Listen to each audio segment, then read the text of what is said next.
Visakha steel plant నష్టాలు లేదు, అప్పుల్లో ఉందన్నారు మాజీ మంత్రి గుడివాడ అమర్నాథ్. ఇక రాజీనామాలతో ఈ సమస్య పరిష్కారం కాదన్నారు. ప్రైవేటీకరణ ఆగాలంటే కేంద్రంతో చంద్రబాబు మాట్లాడాలన్నారు. ఇక స్టీల్ ప్లాంట్ ప్రైవేటీకరణ చేస్తే మద్దతు ఉపసంహరించుకుంటా అంటూ షరతు పెట్టాలన్నారు. ఇక రాజీనామాలు చేశామని చెప్తున్న వారు కోర్టుకు వెళ్లి రాజీనామా నిలుపుదల చేసుకోవాలి అనుకున్నారా లేదా అంటూ ప్రశ్నించారు అమర్నాథ్.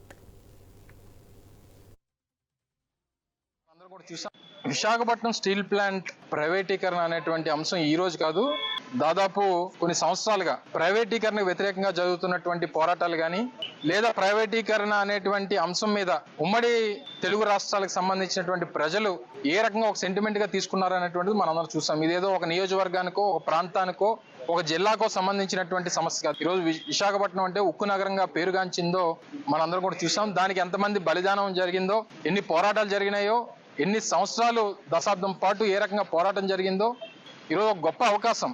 మీరు కానీ మీ పార్టీ అధ్యక్షులు వారు లేదా మీ పార్టీ రాష్ట్ర ముఖ్యమంత్రిగా ఉన్నటువంటి చంద్రబాబు నాయుడు గారు చెప్పాల్సింది ఏంటంటే, మేము ప్రజల తరపున, కార్మికుల తరపున, రాష్ట్ర ప్రజల తరపున వైఎస్ఆర్ కాంగ్రెస్